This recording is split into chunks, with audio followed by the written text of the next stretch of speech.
Hello friends, welcome to the third lecture of entropy. In the last lecture, we have studied entropy as a property. Entropy is a point function. That means it does not depend on path, but it depends upon end state of the process. It is generally denoted by S, and change of entropy during a reversible process is given by integration I to f dq by t is equal to sf minus si. And if the two equilibrium states I and f are infinitesimally near, then we can write ds equal to dq by t for reversible process. We have also learned that the area under the curve integration I to f t ds is equal to the heat transfer during that process.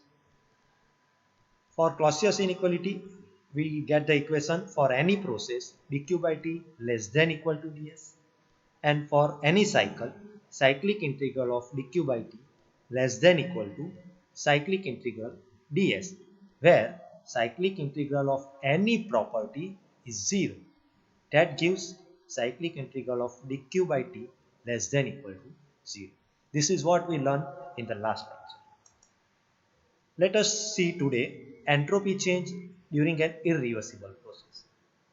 We have already get the equation ds dq by t less than equal to ds, or we can write ds greater than equal to dq by t. Here in this TS diagram we can see process A and process B are reversible process, and together it constitute a reversible cycle 1A 2B1, whereas process C is irreversible process, and together with reversible process A it constitutes a cycle irreversible cycle 1A 2C1. For reversible cycle 1A2B1, cyclic integral dq by t is equal to integration 1 to 2 through path A dq by t plus 2 to 1 dq by t through path B, and that is equal to 0 because it is a reversible process. By changing this side, we get A 1 to 2 dq by t, that is equal to minus 2 to 1 dq by t for path B. For irreversible cycle 1A2C1, from Clausius inequality, cyclic integral dq by t is less than 0, and by separating equation 1 to 2 through path A dq by t plus 2 to 1 through path C dq by t is less than 0. Here, in place of A122 dq by t, we can write from the previous slide, it is B from path B minus 221 dq by t plus C221 dq by t less than 0. Changing the side of this minus sign toward this side, we get B integration 221 dq by t is greater than C integration 221 dq by t. Here, as this path B is a reversible one, so at place of dq by t, we can write ds. So B221 dq by t is equal to B221 ds. B2 integration 221 ds means change of entropy during path B from 2 to 1. And as we know, entropy is a point function. It depends upon end state. And the end state for path B and path C are same, 2 and 1. So, entropy change during C, that is also equal to entropy change during B. So, we can write B221 ds is equal to C integration 221 ds. Putting this value over this equation over here, we get C2 integration 221 ds greater than C221 dq by t. Removing integration, we get ds greater than dq by t, and this is for irreversible process. And if it is equal to 0, the equal sign, then this is ds equal to dq by t for reversible process. So for any process, combining these two equations, for any process we can write ds greater than equal to dq by t. That means S2 minus S1 is greater than equal to integration 1 to 2 dq by 2. Now we will learn about entropy principle.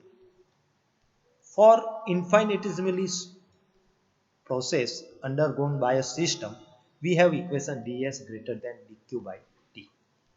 Now, if the system is isolated system means energy or mass never crosses the boundary. So, it never interacts with surrounding. So, if a system is isolated, we have dq equal to 0.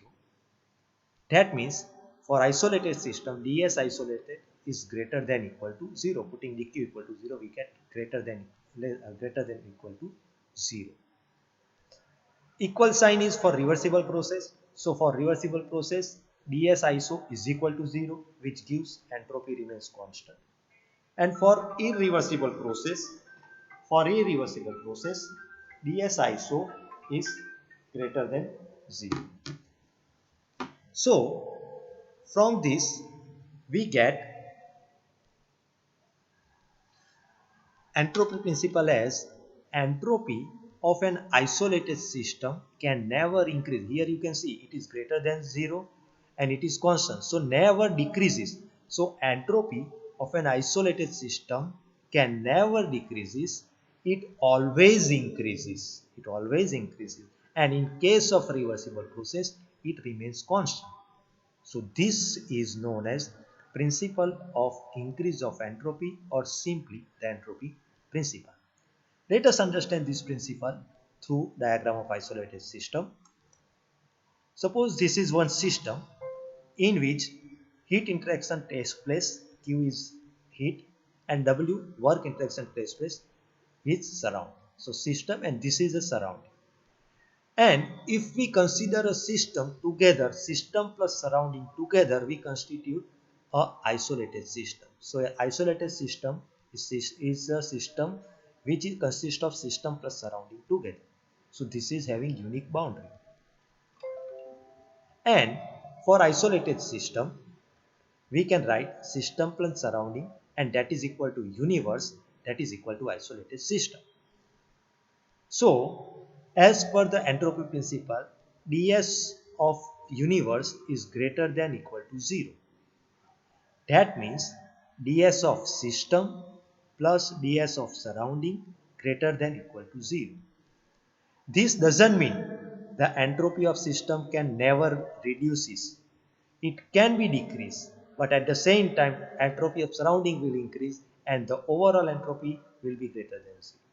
It may be possible the entropy of surrounding decreases, but at the same time the entropy of system will increase and together it will be greater than equal to 0. So in summary we can say the entropy of the world tends towards a maximum. The entropy of the universe is always increasing. Suppose entropy is varying with some parameter x. So if we vary x, you can see if we vary x in this direction, entropy of isolated system will be increasing. But at some value xe, it will come to the equilibrium state. Equilibrium is reversible, so there will be no increase in entropy and entropy will remain constant. And this is the point where entropy remains constant. At this point, ds by dx becomes 0 and this is the point of maximum entropy. So, the entropy of an isolated system always increases and becomes a maximum at the state of equilibrium. The application of entropy principle is we can use this principle in transfer of heat through a finite temperature difference. We will see one by one all this one. Mixing of two fluids, maximum work obtainable from two finite bodies at temperature T1 and T2, maximum work obtainable from a finite body and a thermal energy reservoir, and process exhibiting external mechanical irreversibility. Let us take first one, transfer of heat through a finite temperature difference. Let us consider two systems, system A that is our reservoir PA This is the reservoir B, system B, TB, and both are connected using a rod. And we consider this whole system A and system B together as a one system. So we have shown this dotted line as a boundary. So we are considering these two systems together as a unique system, our isolated system. And for this isolated system, we can write S universe is equal to entropy of system A plus entropy of system B. So delta S, entropy change in system A, delta S universe is equal to delta S A change in A plus delta S B. Now, considering this system, here we can see for this system, heat is transferred to system B. So heat is transferred from here to here. So Q is rejected. And for when the system is transmitting heat, we get the sign of Q as a negative in sign convention. So for this system, entropy change for A delta S A is equal to delta Q by T. Here temperature is TA, delta Q is minus Q, so delta SA is equal to minus Q upon T. For system B, reservoir B, temperature is TB and we can write for this system delta Q by T. This system is gaining heat Q. So when we gain heat as a sign convention, the sign is positive. So for the entropy change for B is equal to Q upon TB. So delta SA plus delta SB is equal to minus Q upon TA plus Q upon TB. Taking Q outside and simplifying the equation, we get Q into TA minus TB upon TA by TB. From this equation, as we know, heat is transferred from higher temperature to lower temperature. So TA is a higher temperature, TB is a lower temperature, TA is greater than TB. So putting the value of TA and TB, we will always get delta S greater than 0. So here we can say delta S of the universe is greater than 0. Same way, let us see second application, mixing of two fluids. Here, in this compartment, suppose fluid 1 is there having mass m1, specific heat Cp1 and temperature T1. This is another fluid and they are separated by a partition. These two systems together is covered by a adiabatic enclosure and we will consider these two systems together as a one isolated system. It will consist isolated system together. So, if we remove the partition, if temperature T1 is higher than temperature T2, this fluid will release the heat and the same amount of heat will be gained by this second fluid. So T1 will be reducing up to some equilibrium temperature Tf. At the same time T2 will increasing up to the temperature T. So heat lost by this fluid is given by mCp1 T1 minus Tf and heat gained by the fluid, the same amount of heat will be gained by the second fluid and that is mCp2 Tf minus T2. Simplifying the equation, we get the equation of Tf, that is equilibrium temperature, and that is given by mCp T1 plus m2Cp2 T2 upon m1Cp1 plus m2Cp2. Now, this is fluid 1. So, entropy change during heat transfer for fluid 1, we will write delta S for fluid 1 is equal to integration dq by t from T1 to Tf. And dq is equal to m1Cp1 delta t. Taking out m1Cp1, we get equation m1Cp1 integration dt by t. And integration dt by t is log t. So we can write, putting these limits, m1Cp1 log Tf by t. Here T1 is greater than Tf, so the value of this will always come less than 0. Same way, for this fluid number 2, it is gaining the heat. So the equation of entropy change delta S fluid is integration dq by t, where m2Cp2 dt is a dq. So we can get the equation m2Cp2 log Tf by T2. Here Tf is greater than T2, or we can say T2 is less than Tf. So the value of this equation will always be greater than 0. By combining these two equations, delta S of the universe is delta S fluid 1 plus delta S fluid 2. Entropy change for fluid 1 is given by this equation. Entropy change of fluid 2 is given by this equation. So we can write delta S of universe is equal to m1 cp1 log Tf by T1 plus m2 cp2 log Tf by T2, and which is always greater than 0. So we can write delta S universe is greater than 0. Again we simplify this equation. Let us consider m1 is equal to m2 is equal to m, and cp1 is equal to cp2 is equal to cp. So the equation of Tf is equal to, here we put m1 equal to m2 and cp1 equal to cp2. We will get Tf equal to T1 plus T2 by 2. So delta S universe will be equal to mcp log Tf square upon T1 T2.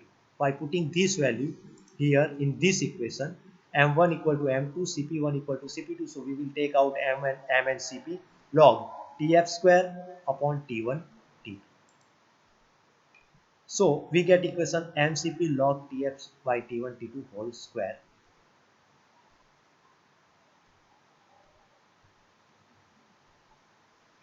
Now these two we will take it out. So we can write delta S universe is equal to 2 times mcp log Tf upon T1 T2, and the value of T1 is T1 plus T2 by 2. So putting this value we get equation twice mcp log T1 plus T2 upon 2 times under root T1 by T2. Here there is a spelling mistake. This is under root T1 T2. Here this is a mistake, under root T1 T2. So we get this equation. Here we can see T1 plus T2 by 2, and here we can write under root T1 by T1 T2 by 2. So T1 plus T2 by 2 is the arithmetic mean, and under root T1 T2 by 2 is a geometric mean, and always arithmetic mean is greater than geometric mean. So value of this equation will always come greater than 0. So again we can say delta S of universe is greater than 0. In the next lecture, we will learn more about the application of entropy principle. Thank you.